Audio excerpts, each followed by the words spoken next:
Hi friends, welcome to మన Bommarillu. Upcoming రివ్యూలోకి వెళ్ళిపోదాం. దర్శన్ శరణ్య వల్ల 1000 కోట్ల కాంట్రాక్ట్ రాజ్కోటి సిల్క్స్కి వచ్చిందని చెప్పి హ్యాపీ న్యూస్ షేర్ చేస్తారు. అదంతా విన్న ఆనంద భైరవి చాలా హ్యాపీగా ఫీల్ అవుతుంది. దర్శన్ శరణ్యకి థ్యాంక్ యూ చెప్తూ అక్కడి నుండి వెళ్ళిపోతాడు. శరణ్య చాలా హ్యాపీగా ఫీల్ అయ్యి తన రూమ్లోకి వెళ్ళిపోతుంది. దర్శన్ జ్యువెలరీ షాప్కి వెళ్ళి శరణ్య కోసం ఒక మంచి డైమండ్ నెక్లెస్ని సెలెక్ట్ చేసి ఇంటికి తీసుకొని వస్తాడు. ఈ గిఫ్ట్ శరణ్యకి ఇస్తే శరణ్య చాలా హ్యాపీగా ఫీల్ అవుతుంది అని దర్శన్ శరణ్య ఉన్న రూమ్లోకి వెళ్తారు. శరణ్య, నీకోసం ఒక గిఫ్ట్ తీసుకువచ్చాను అని ఒక డైమండ్ నెక్లెస్ని తీసుకువస్తాడనమాట దర్శన్. అది చూసి చాలా హ్యాపీగా ఫీల్ అవుతుంది శరణ్య. ఇది నా కోసమే మీరు అని అంటుంది. అవును, నీ వల్ల మన కంపెనీ లాభాల బాటలో వెళ్తుంది. అంత పెద్ద కాంట్రాక్ట్ కల్లో కూడా అనుకోలేదు వస్తుందని. నీ వల్ల వచ్చింది కాబట్టి నీకు ఈ గిఫ్ట్ ఇస్తున్నాను, తీసుకో అని అంటాడు దర్శన్. ఏవండి, ఇది మీ చేత్తోనే వేయచ్చు కదా అని అంటుంది శరణ్య. ఇంకా ప్రేమగా దర్శన్ తన చేత్తోనే శరణ్య మెడలో ఆ నెక్లెస్ని వేస్తారు. పాపం ఆమె నెక్లెస్ని చూసుకొని మురిసిపోతూ ఉంటుంది శరణ్య. ఏవండి, మీరు ఇంత ప్రేమగా నాకు ఈ నెక్లెస్ ఇస్తుంటే, నా మెడలో వేస్తుంటే నాకు చాలా సంతోషంగా ఉంది అని అంటుంది శరణ్య. శరణ్య, చూడు, ఇది కేవలం స్నేహం మాత్రమే. నువ్వు నాకు మంచి చేశావని ఒక స్నేహ భావనతోనే నేను నీకు ఈ నెక్లెస్ని ప్రజెంట్ చేశాను. అంతకు మించి మనిద్దరి మధ్యలో ఎలాంటి ప్రేమ ఉంటుందని నువ్వు ఎక్స్పెక్ట్ చేయొద్దు అని చెప్పి అక్కడి నుండి వెళ్ళిపోతాడు దర్శన్. ఒక్కసారిగా షాక్ అయిపోతుంది పాపం శరణ్య. ఏవండి, ఏం మాట్లాడుతున్నారు మీరు? మన మధ్య ప్రేమ అని అంటుంది. ఏంటి శరణ్య, కొత్తగా మాట్లాడుతున్నావేంటి? చూడు, నువ్వు నా భార్యవని నీపై నాకు అభిమానం ఉంది. అమ్మకి నువ్వంటే ఇష్టం కాబట్టి, నువ్వు ఈ ఇంటికి మంచి చేస్తావు కాబట్టి, ఈ ఇంటి కోసం నువ్వు ఎప్పుడూ పరితపిస్తూ ఈ ఇంటి కోడలిగా నీ బాధ్యతల్ని నెరవేరుస్తావు కాబట్టి నువ్వంటే నాకు ఇష్టం, అభిమానం. అంతేకాని దాన్ని నువ్వు ప్రేమ అని అనుకోవద్దు. ఎందుకంటే నేను చాలా కన్ఫ్యూజన్లో ఉన్నాను. ఏం ప్రేమ, ఏది అభిమానం అనేది తేల్చుకోలేకుండా ఉన్నాను. కాబట్టి నీపై నాకు ప్రేమ ఉందో లేదో నేను తెలుసుకోవాలనుకుంటున్నాను. అప్పటి వరకు నువ్వు మాత్రం నేను నిన్ను ప్రేమిస్తున్నానని, భార్యగా స్వీకరించి అంగీకరించానని మాత్రం అనుకోవద్దు ప్లీజ్ అని చెప్పి అక్కడి నుండి వెళ్ళిపోతాడు దర్శన్. పాపం శరణ్య ఏం మాట్లాడాలో అర్థం కాదు. అలా ఇంకా శరణ్య చాలా బాధపడుతూ అక్కడే కూర్చొని దర్శన్ మాటల్ని గుర్తు చేసుకుంటూ ఉంటుంది. ఇది ఇలా ఉండగా నైట్ అవుతుంది. అనన్య అటు ఇటు తిరుగుతూ ఆలోచిస్తూ ప్రకాష్కి కాల్ చేస్తుంది. హలో ప్రకాష్, నేను ఒకటి అడుగుతాను, నిజం చెప్పు. మహేష్ గాడు బ్రతికే ఉన్నాడా అని అడుగుతారు. ఏంటి ఇలాంటి విషయాలు ఫోన్లో అడుగుతున్నావు అనన్య? చూడు, ఇలాంటివి చాలా సీక్రెట్గా ఉండాలి. అసలే ఆ ఆనంద భైరవి గారికి తల నిండా కళ్ళే ఉంటాయి. ఒకవేళ మనం మాట్లాడుకుంది ఆవిడ వినేస్తే అని అంటాడు ప్రకాష్. ఓహో, మా ఆనంద భైరవి అత్తయ్య గురించి నీకు కూడా తెలిసిపోయిందా అని అంటుంది అనన్య. అవును, తెలిసిపోయింది కాబట్టే కదా నా జాగ్రత్తలో నేనుంటున్నాను. ఇప్పుడు ఆవిడ ఫోకస్ అంతా లహరి పెళ్లిపై పెట్టి నేననేవాణ్ణి లేనని అనుకుంటుంది. కానీ పెళ్లికి ముందు నేను ఒక బాంబు పేలుస్తాను కదా అని అంటాడు ప్రకాష్. అప్పుడే కరెక్ట్గా ఇంకా దర్శన్ హాల్లోకి వచ్చి, అమ్మ, రేపే కాంట్రాక్ట్లోకి ఎంటర్ అవుతున్నాం. 1000 కోట్ల కాంట్రాక్ట్ రేపు మనకి వచ్చేస్తుంది కాబట్టి రేపు ఈవినింగ్ గ్రాండ్గా పార్టీ ఇవ్వాలనుకుంటున్నాను. లహరిని, బావగారి ఫ్యామిలీని కూడా ఇన్వైట్ చేద్దాం. అలాగే పెళ్లి పనులు కూడా ఎప్పటి నుండి మొదలు పెట్టాలో మాట్లాడుకుందాం అని అంటాడు దర్శన్. చాలా మంచిది నాన్న, ఖచ్చితంగా ఇప్పుడే సరోజారావు గారికి కాల్ చేసి చెప్తాను, రేపు ఈవినింగ్ పార్టీ ఉందని చెప్తాను అని చెప్పి ఇంకా హ్యాపీగా కాల్ చేస్తారు ఆనంద భైరవి.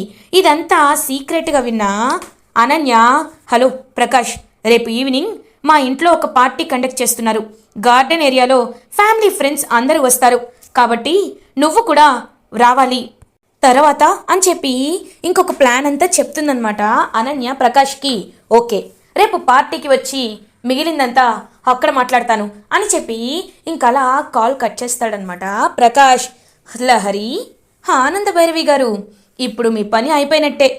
కొడుకు, కోడలు, కూతురు సంతోషంగా ఉంటే కనులారా చూసి పొంగిపోవాలనుకుంటున్నారు కదా. రేపు నేను ఇచ్చే ట్విస్ట్కి మీ మైండ్ బ్లాక్ అయిపోతుంది అత్తయ్య గారు. అప్పుడు నేను నిజంగా పిచ్చిదానిలా నవ్వుకుంటూ ఉంటాను. అది చూసి మీరు ఏడుస్తారు. ఖచ్చితంగా ఏడుస్తారు అని అక్కడి నుండి వెళ్ళిపోతుంది అనన్య. ఇది ఇలా ఉండగా శరణ్య చాలా డల్గా ఉంటుంది. ఆనందభైరవి, శరణ్య, ఇదిగో ఈ పట్టు చీరని నీకోసమే తీసుకున్నాను. ఇవాళ పార్టీలో నువ్వు ఇదే శారీని కట్టుకోవాలి, చూడమ్మా నచ్చిందా అని అడుగుతారు. కానీ శరణ్య మాత్రం పరధ్యానంగా ఉంటుంది. అమ్మా శరణ్య, శరణ్య అని పిలుస్తారు. అత్తయ్య గారు మీరెప్పుడొచ్చారు అని అడుగుతుంది శరణ్య. నేను వచ్చి చాలాసేపు అయింది. ఏంటి ఏదో పరధ్యానంగా ఉన్నావు అని అడుగుతారు ఆనంద. అలాంటిదేమీ లేదత్తయ్య గారు అని పాపం కవర్ చేస్తుంది. చూడు శరణ్య, నోటితో అబద్ధం చెప్పొచ్చేమో, కానీ నీ కళ్ళు నాకు నిజం చెప్తున్నాయి. చెప్పమ్మా, నువ్వు ఏదో విషయంలో బాధపడుతున్నావు. నీకు ఈ అత్తయ్య కేవలం అత్తయ్య మాత్రమే కాదు, ఒక అమ్మ లాంటిదని కూడా తెలుసు కదా. అలాంటప్పుడు ఏ కన్న కూతురైనా అమ్మ దగ్గర నిజం దాచిపెడితే అది తెలిసిపోతుంది కదా. నువ్వు కూడా అంతే. చెప్పు, ఏ విషయం గురించి బాధపడుతున్నావు? మళ్ళీ కొత్తగా ఏ సమస్య గురించి ఆలోచిస్తున్నావు అని అడుగుతారు ఆనందభైరవి. పాపం ఆనందభైరవిని హక్ చేసుకుని ఏడుస్తుంది శరణ్య. ఏమైందమ్మా అని అడుగుతారు. అత్తయ్య గారు, ఇన్ని రోజులు ఆయన నాతో ప్రేమగా ఉంటూ నాతో కలిసిమెలిసి ఉంటే ఆయనకి నాపై ప్రేమ ఉంది అనుకున్నాను. కానీ ఆయన ఇవాళ మనది ప్రేమ కాదు, కేవలం స్నేహం మాత్రమే, నేను నిన్ను ప్రేమించట్లేదు అని చెప్పారు అత్తయ్య గారు అని బాధపడుతుంది శరణ్య. పాపం ఆనందభైరవికి విషయం అర్థమవుతుంది. చూడమ్మ శరణ్య, నేను చిన్నప్పటి నుండి దర్శన్ని చూస్తున్నాను. దర్శన్ ఒక్కొక్కసారి రాంగ్ స్టెప్ వేయచ్చు, బట్ అది రైట్ ట్రాక్లోకి వచ్చినప్పుడు వాడికి కనిపెట్టడానికి, మళ్ళీ తిరిగి తేరుకోవడానికి కాస్త టైం పడుతుంది. ఎందుకంటే సమీర్ అని ప్రేమించాడు. ఆ సమీర దర్శన్ని ట్రాప్ చేసింది. ఇప్పుడు ఆ ప్రేమని వద్దనుకొని, కాదనుకొని నీ వైపు అడుగులు వేస్తున్నాడు. కాబట్టి దర్శన్కి నీపై ఉన్న ప్రేమ అర్థం చేసుకోవడానికి కాస్త టైం పడుతుంది. దర్శన్ నిన్ను ప్రాణానికి ప్రాణంగా ప్రేమిస్తున్నాడు, కానీ ఆ విషయం దర్శన్ రియలైజ్ అవ్వలేకపోతున్నాడు. ఖచ్చితంగా రియలైజ్ అవుతాడు, త్వరలోనే అవుతాడు. నువ్వు ఈ విషయంలో బాధపడద్దు, సరేనా అని ఆనందభైరవి ఓదారుస్తారు శరణ్యని. ఇంక పాపం శరణ్య అభిమానంగా ఆనందభైరవి వైపు చూస్తూ ఉంటారు. ఈ విషయాలన్నీ పక్కన పెట్టి నువ్వు దర్శన్తో ఇంకా ఎంత సంతోషంగా గడపచ్చు అనే విషయాన్ని ఆలోచించు, సరేనా అని చెప్పి హ్యాపీగా ఇంకా శారీని చూపిస్తూ ఉంటారనమాట ఆనందభైరవి. అత్తయ్య గారు, నిజంగా చాలా బాగుంది అత్తయ్య గారు, మీ సెలెక్షన్ చాలా బాగుంటుంది అని అంటుంది శరణ్య. నా సెలెక్షన్ ది బెస్ట్ కాబట్టే నిన్ను నా కోడలుగా తెచ్చుకున్నాను, నా మహాలక్ష్మి అని ఇంకా పాపం ప్రేమగా శరణ్య తలపై చేవేసి నిమురుతూ ఉంటారు ఆనందభైరవి. ఇది ఇలా ఉండగా నెక్స్ట్ డే మార్నింగ్ అవుతుంది. ఆనందభైరవి ఇంట్లో ఇంకా దర్శన్కి 1000 crores కాంట్రాక్ట్ వచ్చినందుకు ఒక గ్రాండ్ పార్టీని అయితే అరేంజ్ చేస్తారు. అలా ఇంకా శరణ్య దర్శన్ ఇద్దరు మ్యాచింగ్ డ్రెస్ వేసుకొని కిందకి వస్తారు. ఇటువైపు అనన్య కూడా ఇంకా అలా ఆడ్గా పిచ్చిగా బిహేవ్ చేస్తూ అలా ఇంకా కిందకి వస్తుంది. కాంచన, చూసావా అమ్మి, వీళ్ళని చూస్తుంటే నా కడుపు రగిలిపోతుంది. నువ్వేమో పిచ్చిదానిలా నటిస్తున్నావు, వీళ్ళిద్దరేమో ఇంటి కొడుకు కోడలు స్థానంలో అందరి కళ్ళల్లో సంతోషంగా ఉంటున్నారు. చూడ ముచ్చటైన జంటాని వీళ్ళని పొగుడుతుంటే నాకు మండిపోతుంది అని అంటుంది కాంచన. నువ్వేమి కంగారు పడకమ్మా, ఇప్పుడు ఒక పెద్ద బాంబే పేలుతుంది, నువ్వేమి కంగారు పడద్దు, సరేనా అని అనన్య సైగ చేస్తుంది. ఇంకలా పార్టీ అయితే జరుగుతూ ఉంటుందన్నమాట. లహరి వాళ్ళ వుడ్ బి ఫ్యామిలీ కూడా, సరోజారావు ఫ్యామిలీ ఇంటికి వస్తారు. నమస్కారం సరోజారావు గారు అని చెప్పి ఇంకా హ్యాపీగా అందరూ నమస్తే పెడుతూ వెల్కమ్ చేస్తూ చాలా హ్యాపీగా వాళ్ళ టైంని స్పెండ్ చేస్తారు. శరణ్య అందరికీ కూల్ డ్రింక్స్ తీసుకొని వస్తుంది. ఇంకా అలా అనన్యని చూసి మాత్రం పాపం ఈ అమ్మాయి ఎప్పుడు మామూలు అవుతుందో అని చెప్పి జాలి పడుతూ ఉంటారు సరోజారావు ఫ్యామిలీ. అప్పుడే కరెక్ట్గా క్యాప్ పెట్టుకొని మాస్క్ వేసుకొని ప్రకాష్ కూడా ఆ పార్టీకి వస్తాడు. వెంటనే ప్రకాష్ అనన్యకి మెసేజ్ చేస్తాడు, నేను పార్టీలోనే ఉన్నాను అని మెసేజ్ చేసేసరికి అలా ఇంకా అనన్య సీక్రెట్గా వెళ్ళి ప్రకాష్ని కలుస్తుంది. ఏంటి, నాకేదో ప్లాన్ చెప్తానని చెప్పావు, మరి చెప్పు, మహేష్ బ్రతుకున్నాడా లేదా, ఆ సత్యకి మహేష్ ఎప్పుడు కాల్ చేశాడు అని అడుగుతారు. అయ్యో అనన్య, ఇప్పుడు ఈ సీక్రెట్లన్నీ నీకు రివీల్ చేయడానికి రాలేదు. నువ్వు నాకొక ప్లాన్ చెప్పావు కదా, ఆ లహరితో ఆడుకోమని, అది చేయడానికే వచ్చాను. ఇప్పుడు మహేష్గా లహరికి కాల్ చేస్తాను, కాల్ చేసి గజ గజ వణికేలా చేస్తాను అని చెప్పి మహేష్ నంబర్ నుండి కాల్ చేస్తున్నట్టు లహరికి కాల్ చేస్తాడు ప్రకాష్. ఇంకా లహరి ఒక్కసారిగా అన్నౌన్ నంబర్ కాల్ వచ్చేసరికి 1 మినిట్ అని చెప్పి పక్కకు వెళ్ళి హలో అని అంటుంది. హాయ్ లహరి, గుర్తుపట్టావా? నేను మహేష్ని అని ప్రకాష్ వాయిస్ మార్చి మాట్లాడతాడు. ఒక్కసారిగా షాక్ అయిపోతుంది లహరి. మహేష్ అని అంటుంది. ఏంటి, నేను చచ్చాననుకొని ఆ రోజు నుండి ప్రశాంతంగా ఉన్నావు? నా అన్నయ్యనే పెళ్లి చేసుకోవాలనుకుంటున్నావా? నీ ఆటలు సాగవు. ఎంత కాకపోతే నన్నే విషమిచ్చి చంపాలనుకుంటావా? ఇప్పుడు చూడు నేను ఏం చేస్తానో. నీకు రోజుకొక నరకం చూపించకపోతే నా పేరు మహేష్ కాదు అని చెప్పి మాట్లాడుతూ ఉంటాడనమాట ప్రకాష్. హబ్బా సూపర్, ఆ లహరి ఎక్స్ప్రెషన్ చూస్తుంటే ఎంత సంతోషంగా ఉందో అని అనన్య, ప్రకాష్ ఇద్దరూ వెనక్కి తిరిగి చూసేసరికి అక్కడ ఆనంద భైరవి ఉంటారు. ఒక్కసారిగా ప్రకాష్ అనన్య ఇద్దరు షాక్ అయిపోతారు. అనన్య పరిగెత్తుకుంటూ అక్కడి నుండి వెళ్ళిపోతుంది. ప్రకాష్ ఒక్కడే దొరికిపోతాడు. ప్రకాష్ చెంప పగల కొడుతుంది ఆనంద భైరవి. ఎవడ్రా నువ్వు అని చెప్పి ఫేస్ క్యాప్ తీసేసేసరికి ఒక్కసారిగా ఆనంద భైరవి షాక్ అయిపోతారు. నువ్వా? నిన్ను ఆ రోజే పోలీసులకి అప్పచెప్పినా నీకు బుద్ధి రాలేదరా అని చెప్పి 2 చెంపలు పగలగొడతారు ఆనంద భైరవి. ప్రకాష్ అలా ఇంకా ఆనంద భైరవికి దొరికిపోయేసరికి ఒక్కసారిగా అనన్య షాక్ అయిపోతుంది. ప్రకాష్ని మెడ పట్టుకొని అక్కడి నుండి బయటకు గెంటేస్తూ వీడు దొంగతనంగా మా దగ్గరికి వచ్చి బెదిరిస్తున్నాడని పోలీస్ కంప్లైంట్ ఇచ్చి ఇంకా మళ్ళీ ప్రకాష్ని అరెస్ట్ చేపిస్తారు ఆనంద భైరవి. ఆనంద భైరవి లహరి దగ్గరికి వస్తారు. వచ్చి లహరి, నువ్వు ఇంకేమీ టెన్షన్ పడాల్సిన అవసరం లేదమ్మా, నీ ప్రాబ్లంని నేను సాల్వ్ చేసేశాను అని పాపం ధైర్యం చెప్తూ ఉంటారు ఆనంద భైరవి. అప్పుడే సరోజారావు, ఇన్స్పెక్టర్ సత్య, లహరి వాళ్ళ ఉడ్బి సత్య ఆనంద భైరవి దగ్గరికి వచ్చి, ఆనంద గారు మీరు చెప్పేదంతా నిజమా అబద్ధమా అన్నట్లు అనిపిస్తోంది. అంటే మా కొడుకు బ్రతుకున్నాడా లేకపోతే ఏమయ్యాడు? అసలు ఏం జరుగుతోంది? నాకేం అర్థం కావట్లేదండి అని పాపం బాధపడుతూ ఉంటారు సరోజాదేవి. అప్పుడే కరెక్ట్గా ఆనంద భైరవి, చూడండి సరోజారావు గారు, నేను ఒకటి చెప్తున్నాను, నా గెస్ కరెక్ట్ అయితే ఖచ్చితంగా మీ అబ్బాయి మహేష్ బ్రతికే ఉన్నాడు. వీడు ఆ మహేష్ని కిడ్నాప్ చేసి ఇదంతా నాటకం ఆడుతున్నట్లు నాకు అనిపిస్తుంది. ఎలాగో మా కాబోయే అల్లుడు గారు పోలీస్ ఇన్స్పెక్టరే కాబట్టి వాడిని వెళ్ళి మీ స్టైల్లో ఇంటరాగేట్ చేస్తే నిజాలన్నీ చెప్తాడు. ఇంకా వాడిది మీ బాధ్యత అని అంటారు ఆనంద భైరవి సత్యతో. మీరు చెప్పాలా అత్తయ్య గారు? ఖచ్చితంగా వాడిని మహేష్ ఎక్కడున్నాడో చెప్పేలా చేస్తాను. సరే మేం బయలుదేరతాం అని చెప్పి ఇంకలా సరోజారావు వాళ్ళ ఫ్యామిలీ అక్కడి నుండి వెళ్ళిపోతుంది.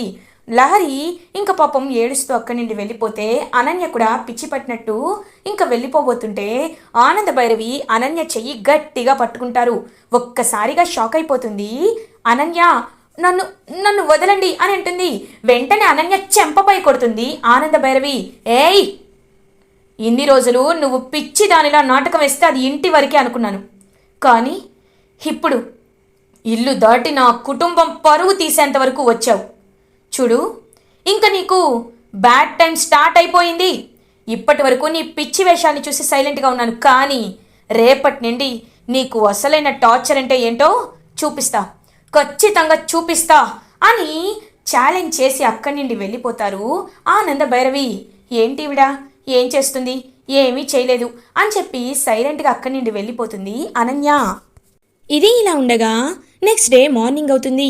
లహరి పెళ్లి పనుల్లో అందరూ చాలా బిజీగా నిమగ్నమైపోయి ఉంటారు. అప్పుడే ఇంకా ఇన్స్పెక్టర్ గారు కాల్ చేసి సరోజారావు కాల్ చేసి, హలో వదిన గారు, మీరు చెప్పింది నిజమే. మా సత్య ఆ ప్రకాష్ని ఇంటరాగేట్ చేస్తే తెలిసిన నిజమేంటంటే వాడు మహేష్ని కిడ్నాప్ చేసి ఎక్కడో దాచిపెట్టాడు.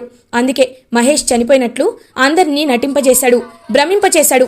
కాబట్టి ఇంకా మా మహేష్ దొరికినట్టే అని చెప్పి సరోజారావు హ్యాపీ న్యూస్ చెప్తారు. అవునా, చాలా సంతోషంగా ఉంది వదిన గారు. అయితే పెళ్లి పనుల్లో ఎలాంటి ఆటంకం ఉండదు కదా అని అంటారు. లేదు, చెప్పిన ముహూర్తానికే పెళ్లి జరుగుతుంది అని చెప్పి హ్యాపీగా ఫీల్ అవుతారు సరోజారావు అండ్ ఆనంద భైరవి. వీడి ప్రాబ్లం సాల్వ్ అయింది కాబట్టి ఇప్పుడు అనన్య అని చెప్పి అలా ఇంకా విశాల్కి కాల్ చేసి, హలో డాక్టర్ గారు, మీరు త్వరగా వచ్చి మా అనన్యకి సెట్ చేయాలి. తన్ని మీరు ట్రీట్మెంట్ ఇస్తారన్నారు కాబట్టి తన ట్రీట్మెంట్ని కరెక్ట్గా చేయాలి అని చెప్పి ఇంకా చెప్తుందనమాట ఆనంద భైరవి. మేడం, మీతో ఒక ముఖ్యమైన విషయం మాట్లాడాలి అని విశాల్ ఆనంద భైరవిని కలిసి జరిగిందంతా చెప్తాడనమాట. చూడండి మేడం, తనకి ఎలాంటి పిచ్చి లేదు. తను పర్ఫెక్ట్లీ ఆల్ రైట్, కాకపోతే మీ ఆస్తి కోసమే తను ఇదంతా చేస్తోంది మేడం అని అంటారు. చూడు బాబు విశాల్, ఇదంతా నాకు తెలుసు, కానీ ఒకటి నేను చెప్పాల్సింది చెప్పాలి. ఆ పిచ్చిని బయట పెట్టి తన్ని ఎలా అయినా నేను ఈ ఇంటి నుండి బయటికి బుద్ధి వచ్చేలా చేయాలి అని అంటారు ఆనందభైరవి. మీకు ఇంకొక విషయం చెప్పాలి, నన్ను అనన్య ఎంతలా మోసం చేసిందంటే అని జరిగిందంతా ఆనందభైరవితో చెప్తాడనమాట విశాల్. ఒక్కసారిగా ఆనందభైరవి షాక్ అయిపోతుంది, అలా చూస్తూ ఉండిపోతుంది. అంటే తను నిన్ను అలా మోసం చేసిందా? అయితే ఇంక తని మనం విడిచిపెట్టకూడదు. ఈ విషయాన్ని ఒక్కటి తనకి తెలిసేలా చేస్తే ఖచ్చితంగా అనన్య బయట పడిపోతుంది అని చెప్పి ఒక ప్లాన్ వేసుకుంటారు ఆనందభైరవి అండ్ విశాల్. ఇది ఇలా ఉండగా అనన్య దగ్గరికి ఆనందభైరవి వస్తారు. ఏంటి అనన్య, రిలాక్స్ అవుతున్నట్టున్నావు? నీకోసం డాక్టర్ విశాల్ వచ్చారు, నీకు ట్రీట్మెంట్ ఇస్తారంట అని అంటారు. లేదు నేను వెళ్ళను అని చెప్పి అరుస్తూ ఉంటుంది అనన్య. వెళ్ళకపోతే వెళ్ళా, ఖచ్చితంగా వెళ్ళాలి అని చెప్పి అందరూ లాక్కు వస్తే అక్కడ పెద్ద పెద్ద షాక్ ఎక్విప్మెంట్స్ పెడతాడనమాట విశాల్. ఒక్కసారిగా అనన్య షాక్ అయిపోతుంది. ఇదేంటి వీడు నాపై ఇంత పగబట్టేశాడు అని చెప్పి చూస్తూ ఉంటే ఆనందభైరవి అనన్య చెవి దగ్గరికి వచ్చి, చూడు నీకు 2 ఆప్షన్స్. నువ్వు విశాల్ని ఎంతలా మోసం చేసావో నాకు చెప్పాడు.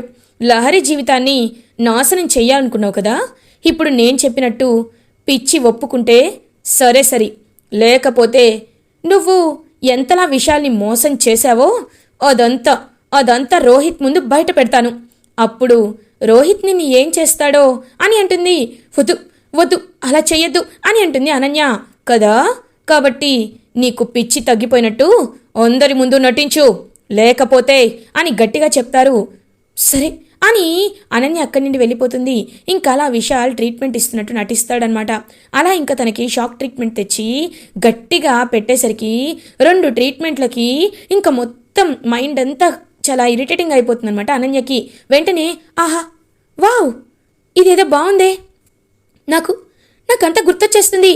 అత్తయ్య గారు, మావయ్య గారు, ఏవండి అని చెప్పి అందరినీ గుర్తుపట్టినట్టు నటిస్తూ తనకింకా మతిస్థిమితం తిరిగి వచ్చేసినట్లు నటించేస్తుందనమాట అనన్య. ఆనందభైరవి అలా చూస్తూ ఉంటుంది. ఇంకా దీనికి గతం గుర్తొచ్చింది కాబట్టి తన్ని బయటికి పంపించేయాలి అని రోహిత్ అనుకుంటాడు. అప్పుడే విశాల్, సార్ తనకి గతం కొంచెం గుర్తొచ్చింది కాబట్టి ఇంకా ఒక 2-3 డేస్ టైం పడుతుంది, మీరు తన్ని జాగ్రత్తగా చూసుకోవాలి అని చెప్పడంతో ఇంకా ఆనందభైరవి, ఇప్పుడు అనన్య ఇక్కడే ఉండాలి, కానీ దాని నిజస్వరూపం అంచెలంచెలుగా అందరికీ ఇంకా అది ఎంత క్రూరురాలో తెలిసి శరణ్య దర్శన్లు సంతోషంగా ఉంటుంటే అది ఖచ్చితంగా కళ్ళ ముందు చూసి దాన్ని మనిషిగా మార్చాలి. ఎందుకంటే ఎవరైనా మన కుటుంబ సభ్యులే, ఒకరు చెడుగా ఉన్నారని వాళ్ళని వదిలేయకూడదు, ఎలా అయినా అనన్యని మనిషిగా మార్చాలి అని చెప్పి మనసులో అనుకుంటారు ఆనందభైరవి. ఇంకలా ట్రీట్మెంట్ ఇచ్చి వెళ్ళిపోతాడు విశాల్. ఇంకా మతిస్థిమితం వెనక్కి తిరిగి వచ్చినట్టు అందరినీ నమ్మిస్తుంది అనన్య. ఇలా ఎపిసోడ్ ఎండ్ అవుతుంది. ఫర్దర్ ఎపిసోడ్ రివ్యూస్ ముందుగా మీకు కావాలి అనుకుంటే మా ఛానల్ని సబ్స్క్రైబ్ చేసుకోండి. Thanks for watching.